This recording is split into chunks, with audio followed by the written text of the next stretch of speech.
오늘 에스겔서 35장 말씀을 보시면 에돔에 대한 심판이 선포되고 있습니다.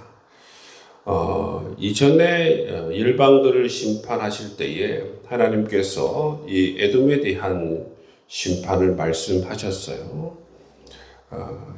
25장 말씀에서 에돔에 대한 심판의 말씀을 하셨는데 다시 오늘 35장에 에돔에 대한 심판의 말씀을 하시고 있습니다. 여기에서는 특히 이 세일 산에 대해서 심판하신다 말씀하십니다. 이것은 세일 산을 심판하시는 것이 곧 이스라엘을 회복하는 기림을 우리에게 말씀해 주고 있습니다.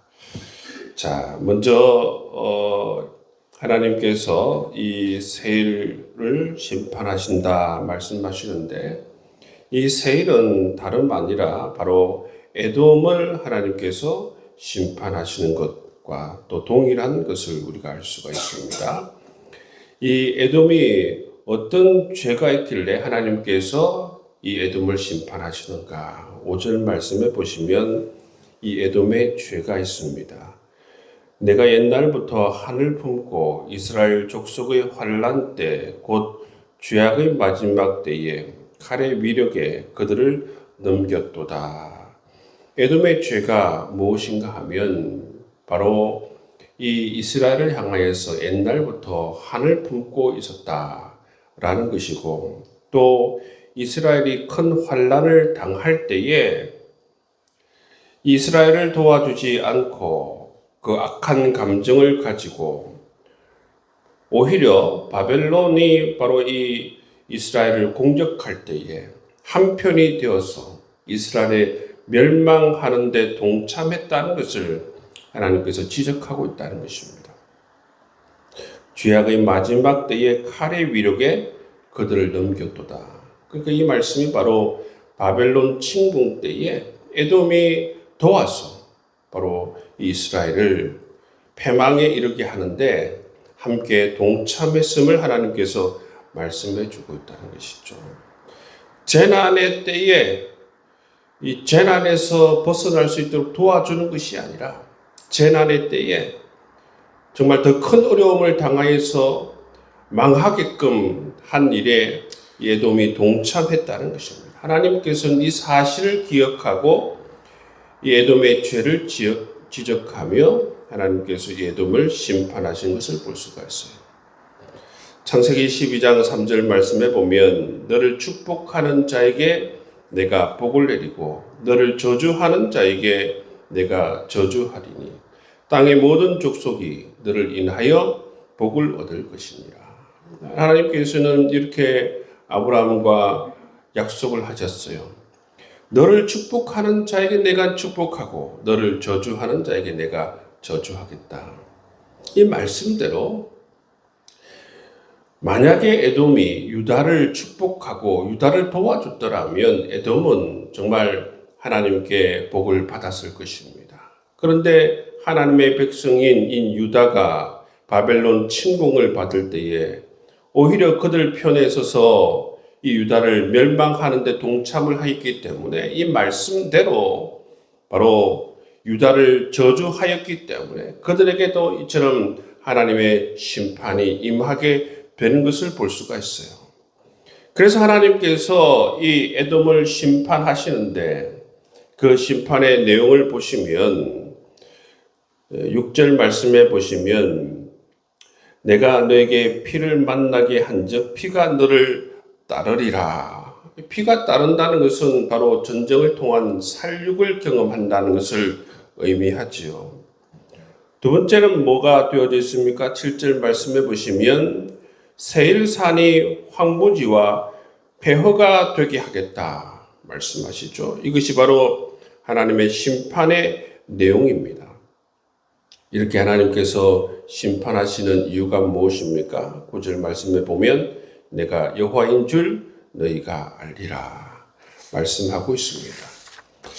하나님께서 이처럼 에돔의 죄를 지적하십니다. 옛날부터 이스라엘에 대해서 한을 품고 뿐만 아니라 그들이 바벨론 침공을 받을 때에 이 유다를 도와주지 않고 오히려 이 큰 재난을 당하고 있을 때에 이처럼 유다를 도와준 것이 아니라 바벨론을 도와줘서 유다의 이 패망에 앞장선 것을 이처럼 지적하고 있는 것을 볼 수가 있어요.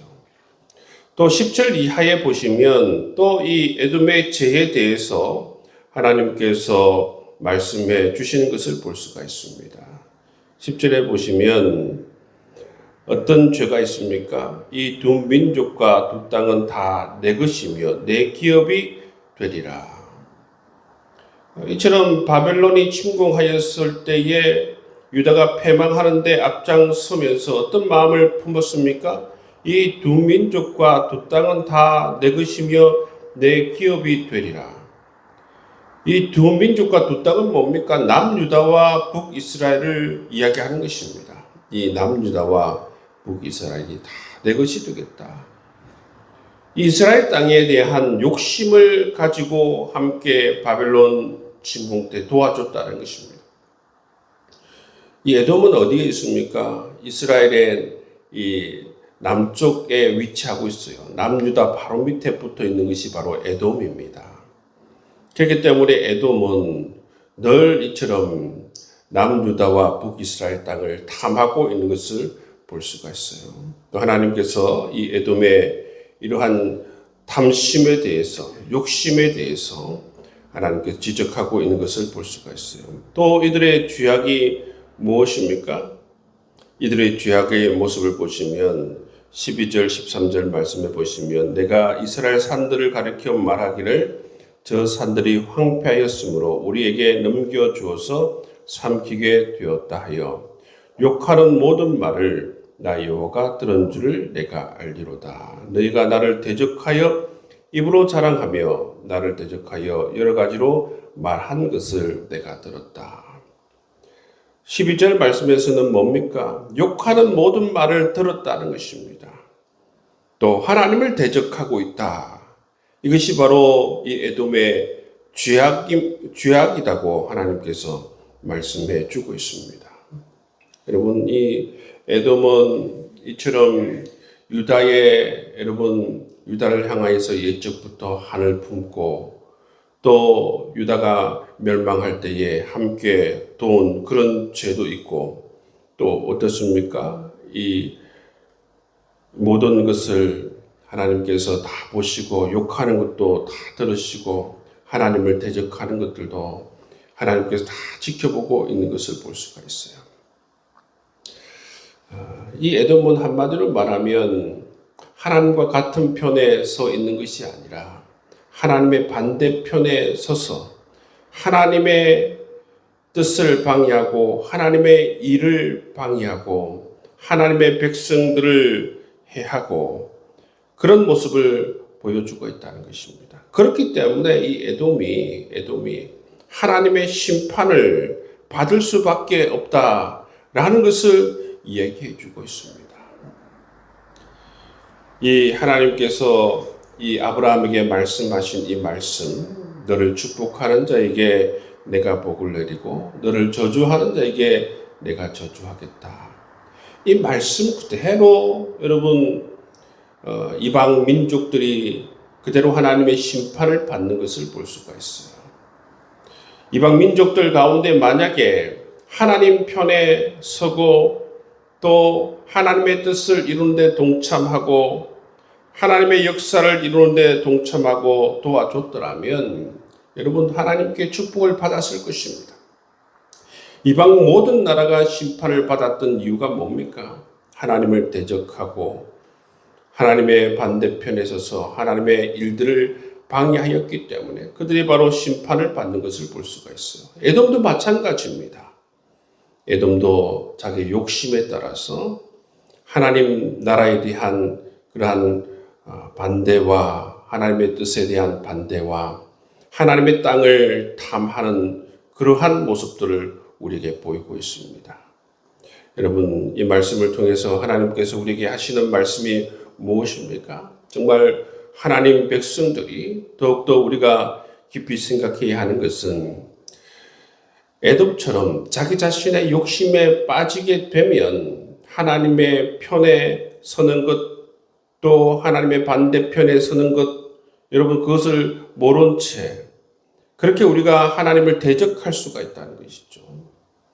그래서 하나님께서는 정말 우리 자신의 욕심을 내려놓고 하나님을 바라보면서 하나님의 비전이 나의 비전이 되고 하나님의 마음이 나의 마음이 되고 하나님의 뜻이 나의 뜻이 되고 늘 우리가 하나님 편에 서서 하나님께서 이 땅 가운데 하나님 나라를 세우고 새로운 하나님 백성들을 부르시는 일에 우리가 함께 동참하고 협력할 때에 우리가 하나님의 놀라우신 은총과 축복을 받을 수 있으리라 믿습니다.